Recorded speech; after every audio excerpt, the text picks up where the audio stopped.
Hello everyone, welcome to the XoroERP vendor prepayment refund tutorial. So whenever you get a vendor prepayment or a vendor credit from the customer, you can actually perform a refund on it. And so what we're going to do is perform a refund on a prepayment here. The same can be done with a vendor credit as well. So if you have a credit from the vendor and instead of applying it, you want to refund it, you can do the same.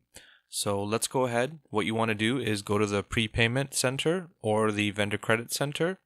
And if you want, you can search for the vendor prepayment. Let's go ahead and do that. I'm just going to search for the prepayment here.